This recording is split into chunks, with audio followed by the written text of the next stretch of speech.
SSC 28 বছর শিক্ষার্থীরা অর্থাৎ এখন যারা ক্লাস 9-এ আছো, তোমাদের মধ্যে অনেকেই এখনো ফিজিক্সকে ভয় পাও। ফিজিক্সে কিভাবে ভালো মার্ক উঠানো যায়, ফিজিক্সে কিভাবে কি করা যায়, ইচ অ্যান্ড এভরিথিং, এই টাইপের ভয়গুলো তোমাদের মধ্যে আছে। অনেকের হয়তো বা এই রিসেন্ট পরীক্ষার ফিজিক্সের রেজাল্ট খারাপ হয়েছে বা ফিজিক্স এক্সামটা খারাপ হয়েছে। এখান থেকেও চাইলে তুমি ফিজিক্সে এমন পর্যায়ে যাইতে পারবা যেখানে ফিজিক্সে তোমাকে কেউ থামাইতে পারবে না। এবং এরকম প্রিপারেশন কিভাবে এনশিওর করবা, ওই গাইডলাইনটা কেমন হবে, ওই রোডম্যাপটা কিরকম হবে, সেটা নিয়ে এই ভিডিওটা তোমাদের সাথে। যদি এই ভিডিওতে বলা কথাগুলো তুমি each and every point follow করো, যা যা বলছি মাথায় রাখো, নিজের মধ্যে কনফিডেন্স রাখো, তুমি ফিজিক্সে এমন একটা পজিশনে চলে যাবা যেখানে তুমি কোনো এক্সামকে তুমি ভয় পাবা না।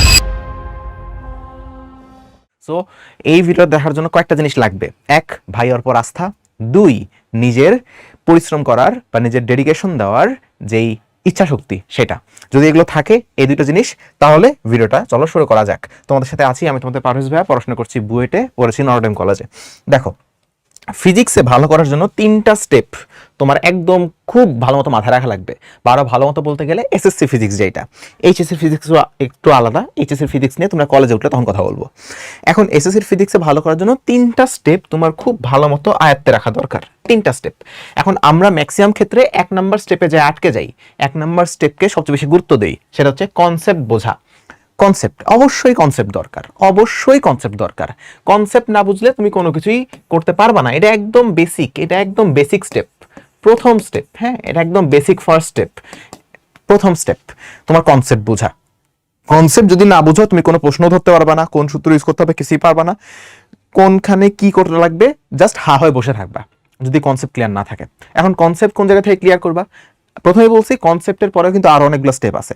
দেখো, কনসেপ্ট কোন জায়গা থেকে ক্লিয়ার করা যায়? কনসেপ্ট ক্লিয়ার করতে তোমার ক্লাস করা লাগবে। ক্লাস কোন জায়গা থেকে করবা? তুমি অনলাইনে করতে পারো, অফলাইনে করতে পারো। অনলাইন করার অর্থ হচ্ছে তুমি হয়তো বা কোনো কোর্সে ভর্তি হইছো, হইতে পারে আমাদের কোর্স, হইতে পারে যে কোনো একটা কোর্সে তুমি এনরোল করছো, সেই কোর্সের ক্লাস করে তুমি তোমার কনসেপ্ট ক্লিয়ার করতেছো, অথবা ইউটিউবে ফ্রি লেকচার দেখতেছো, যেমনটা হয়তো বা এই ভিডিওটা তোমরা দেখতেছো সোশ্যাল মিডিয়ায়। ঠিক তেমনি সোশ্যাল মিডিয়ায় বা স্পেশালি ক্লাস তো ইউটিউবে দেখে, ইউটিউবে হয়তো তুমি কোনো ক্লাস দেখে তোমার কনসেপ্ট ক্লিয়ার করতেছো ফিজিক্সের, হইতে পারে। সো কোর্স করো, ইউটিউবে ফ্রি ক্লাস করো, কোনো সমস্যা নাই। কিংবা অফলাইনে পড়তে পারো। তোমার স্কুল যদি অনেক ভালো হয়, স্কুলেই ভাই সবকিছু পড়াই দিচ্ছে, তাহলে খুব ভালো। না হলে তোমরা হয়তো অফলাইন কোচিংয়ে পড়ো, কোনো সমস্যা নাই। তোমার টার্গেট হচ্ছে কনসেপ্ট ক্লিয়ার করা হচ্ছে কিনা, আমার কনসেপ্ট ক্লিয়ার হয়েছে কিনা এটা তুমি বুঝবা কিভাবে? অনেকে বুঝে না যে আমার ভাই কনসেপ্ট ক্লিয়ার হয়েছে কিনা। কনসেপ্ট ক্লিয়ার হয়েছে কিনা এটা তুমি বুঝবা যখন তুমি দ্বিতীয় স্টেপে যাবা, অর্থাৎ যখন তুমি নিজে প্র্যাকটিস করতে শুরু করবা। ম্যাক্সিমাম ক্ষেত্রে আমরা কি করি, ক্লাসে বুঝাইলো, দেখো এইটা আসে, এইখানে এইটা হয়, এইটা বের হয়, এইটা যায়। আচ্ছা, খুব ভালো মতো বুঝছি। এটা দেখো অঙ্ক করব, এই দেওয়া আছে, এই জানি, এই লিখলাম, এই ওকে ভাই, খুব ভালো মতো জিনিসগুলো বুঝছি। তুমি আর নিজে প্র্যাকটিস করতেছো না যে হ্যাঁ হ্যাঁ আমি তো জিনিসগুলো ক্লাস যেগুলো বলছে সবকিছু মাথার মধ্যে ঢুকছে। কিন্তু তুমি নিজে যদি প্র্যাকটিস না করো, পরীক্ষার হলে চিন্তা করো, পরীক্ষার হলে কিন্তু কেউ এসে তোমার বুঝাই দিবে না, পরীক্ষার হলে কেউ তোমার হয়ে অঙ্ক করে দিবে না। পরীক্ষার হলে তোমার নিজে খাতে কলমটা নিয়ে নিজে ক্যালকুলেটর টিপে করা লাগবে। তো তুমি যদি নিজে থেকে করার অভ্যাস আগে থেকে না রাখো, পরীক্ষার হলে যায় দেখবা সবকিছুই মনে আছে, আচ্ছা এটা জানি কি বলছিল, এটা জানি কেমনে কেমনে করছিল, নিজে কিছু করতে পারতেছো না। তোমার মাসল মেমোরি তৈরি হয়নি, ব্রেনের মধ্যে অঙ্কটা কিভাবে সলভ করতে হয় তোমার নিজের হাত দিয়ে, ওই জিনিসটা এখনো ডেভেলপ হয় নাই। আর দ্বিতীয়ত, তুমি যদি নিজে প্র্যাকটিস না করো, আমাদের ব্রেইন ভুলে যাবে জিনিসগুলোকে। একটা এক্সাম্পল দেখো, ধরো খুবই সহজ একটা এক্সাম্পল দিই, যে গতিশক্তি E ইকুয়ালস টু হাফ গুণন বস্তুটার ভর গুণন বস্তুটার বেগ তার স্কোয়ার, ভর গুণন বেগ গুণন স্কোয়ার, হাফ mv স্কোয়ার। তুমি জানো, এটা আমি তোমাকে ক্লাসে পড়াইছি, যে দেখ বাবা, এই যে হাফ mv স্কোয়ার, এইটা হচ্ছে আমাদের গতিশক্তি। এখানে আমরা ই কে লিখি, কে মানে গতিশক্তি, এন্ড ইচ এন্ড এভরিথিং আমি তোমাকে বললাম। দেখলা খুব সুন্দর, আমি একটা অঙ্ক করে দিলাম, তুমি দেখলা খুব সুন্দর।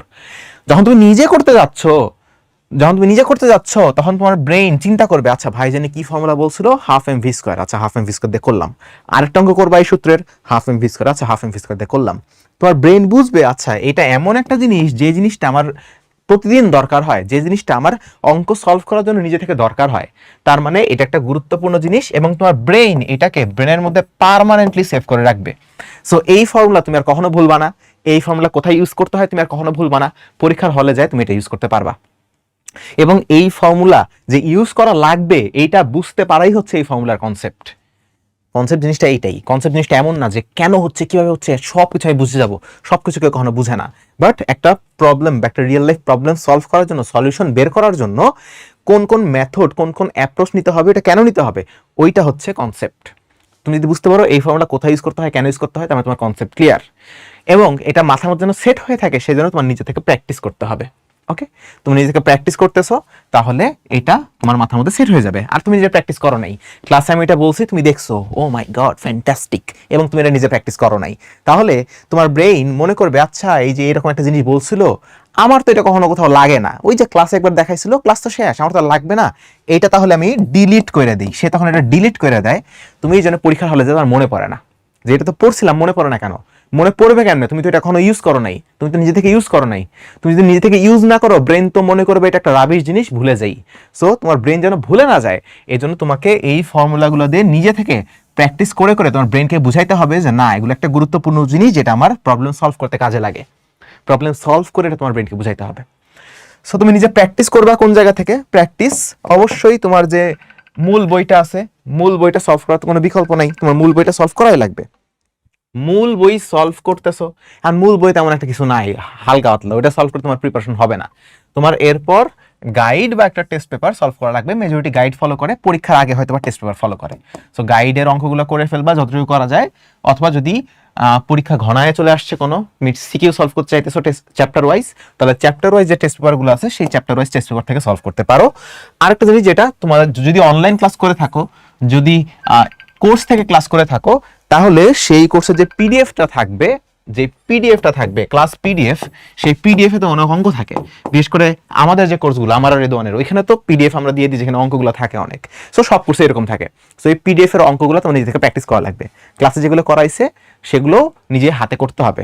অফলাইনেও হয় ক্লাস নোট, যেটাকে বলে, ক্লাসে হোয়াইট বোর্ডে বা ব্ল্যাক বোর্ডে যে ম্যাথগুলো করাইছে, ওই ম্যাথগুলো তুমি নিজে খাতায় অবশ্যই করতেছো কিনা। ওকে, আচ্ছা, এই প্র্যাকটিসগুলো তুমি করবা।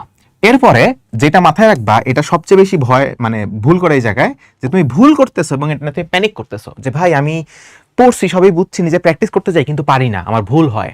মনে রাখবা, ভুল করা স্বাভাবিক, হতাশ হওয়া যাবে না। হতাশ হওয়াটা মুছেই গেছে পুরা, হতাশ হওয়া যাবে না। কেন জানো? কারণ প্রত্যেকটা মানুষ ফিজিক্স করার সময় ভুল করছে।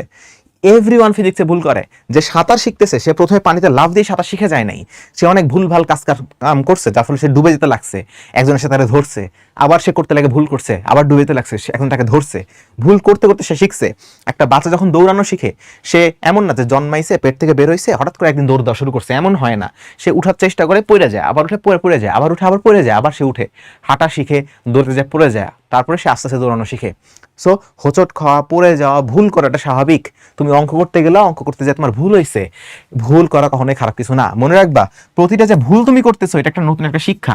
তুমি একটা অঙ্ক করতে গেছো, অঙ্ক করতে গিয়ে তুমি পারতেছো না, অঙ্কটা তোমার ভুল হয়েছে, বা তুমি পারতেইছো না, দেখলা আচ্ছা এখানে এই ফর্মুলাটা ইউজ করা লাগতো, এখন তুমি শিখে গেলা যে এই টাইপের অঙ্কে এই ফর্মুলা ইউজ করা লাগে, এই ফর্মুলাটার এই টাইপের অঙ্কে ইউজ করা যায়, তোমার কনসেপ্টটা স্ট্রং হইলো। তুমি একটা অঙ্ক করতে গেছো, তোমার ক্যালকুলেশন মিস্টেক হয়েছে, তুমি ভুল করছো, তুমি শিখে গেলা যে আচ্ছা আমি তাহলে এই টাইপের হিসাব নিকাশ করতে ভুল করি, পরের বার সাবধানে করব। তুমি একটা অঙ্ক করতে গেছো, তুমি ভুল ফর্মুলা দিয়ে করছো, তুমি শিখলা যে আচ্ছা এই ফর্মুলা এখানে ইউজ করা যাবে না, এই ফর্মুলা এখানে ইউজ করা যাবে না, কারণ তুমি নিজে অ্যানালাইসিস করবা কেন করা যাচ্ছে না, ও আচ্ছা এই কারণে করা যাচ্ছে না, নতুন একটা শিক্ষা, এই ফর্মুলাটা ইউজ করা লাগবে, আচ্ছা শিখলাম, পারতাম না আমি শিখলাম। যত বেশি ভুল করবা, যেই পোলাটা ফিজিক্সের একটা চ্যাপ্টার 1000টা অঙ্ক আছে, 1000 তো থাকে না, ধরো 100টা অঙ্ক আছে, 100টা অঙ্ক করতে যায়, সে ধরো 30টা অঙ্কে ভুল করছিল, বাট এই 30টা অঙ্কে সে আর কখনো ভুল করবে না। সো পরীক্ষার হলে ভুল করা হচ্ছে, বাসায় বসে ভুল করা নিরাপদ। বাসায় ভুল করলে কেউ পিটাবে না, পরীক্ষায় ভুল করলে জীবনে রিস্ক হতে পারে। এই জন্যে বাসায় বসো, যত বেশি ভুল করবা, পরীক্ষার হলে ওই ভুলটা আর হবে না। সো তোমার টার্গেটই হওয়া উচিত আমি যত বেশি ভুল করার করে ফেলাবো, দেখি কত ভুল করতে পারি, কত ভুল করা যায় আমি দেখতে যাই, আমি লিমিটটা দেখতে চাই আমার কত ভুল করতে পারি। কারণ তুমি বাসায় যত বেশি ভুল করতেছো, ওই সেম ভুল আর পরীক্ষায় হবে না ইনশাল্লাহ, যদি শিক্ষা তুমি গ্রহণ করো। সো প্রত্যেকটা ভুলই একটা শিক্ষা, ভুল থেকে শিক্ষা নিবা, এবং ভুল জিনিসগুলো তোমাকে একটা লাইফ লেসন দিচ্ছে। এই ভুলটা তাহলে তোমার পরীক্ষার হলে হবে না, বাসায় বসে ভুল করো, কোনো সমস্যা নেই, ঠিক আছে? সো টার্গেট নিবা যে কত বেশি ভুল করা যায় আমি দেখতে চাই, যত রকম ভুল আমাকে দিয়ে হইতে পারে সবকিছু আমি এখনই করে ফেলাবো, যেন পরীক্ষার হলে আর ভুল না হয়। তাহলেই তো হয়ে গেল। ফিজিক্স নিয়ে কোনো ভয় পাওয়া যাবে না। মনে রাখবা, ভয় মানুষের মস্তিষ্ককে বিকল করে দেয়। আরেকটা কথা আছে এটা নিয়ে, এটা বলা যাবে না এখন অন ক্যামেরায়। তো ভয় মানুষের মস্তিষ্ক, তুমি ভয় পাইলেই তুমি শেষ। রিসেন্টলি আমার পা কেটে গেছে, বুঝছো? এখন যখন আমার পা কাটছে, আমি জানি না আমার পা কাটছে, হঠাৎ হাঁটতে হাঁটতে মানুষজন আমাদের বলে রক্ত বের হচ্ছে, তাকায় দেখে পা কাটিয়ে গেছে, ওইটা দেখে আমি হার্ট ফিল করতেছি, মনে করো এরকম একটা অবস্থা। এর আগে জানতামও না, ভয়ও ছিল না। যখনই দেখছি জিনিসটা, জানতে পারছি, তখনই আমার ভয় শুরু হয়েছে, তখনই আমি মনে করো আত্মরা অবস্থা।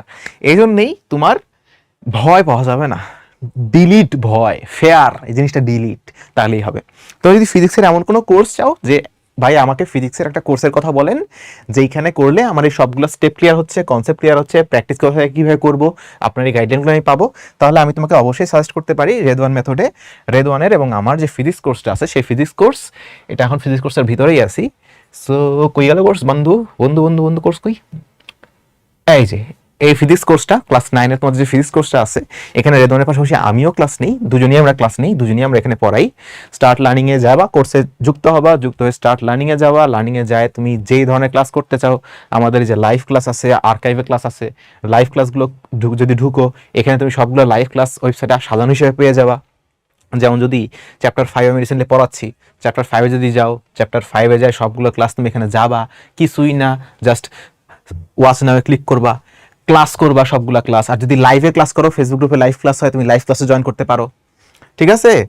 তারপরে এইখান থেকে টাইমে টাইমে দেখলা, ধরো ক্লাসের পিডিএফটা ডাউনলোড করে নিলা এখান থেকে, ধরো পরবর্তী লেকচারগুলোও দেখলা এখান থেকে, এখানে এসে দেখো পিডিএফটাও এখানে আছে, লেকচার শিট ডাউনলোড করে নিলা, এটা তুমি নিজে থেকে প্র্যাকটিস করলা, সব কিছুই এখানে আছে।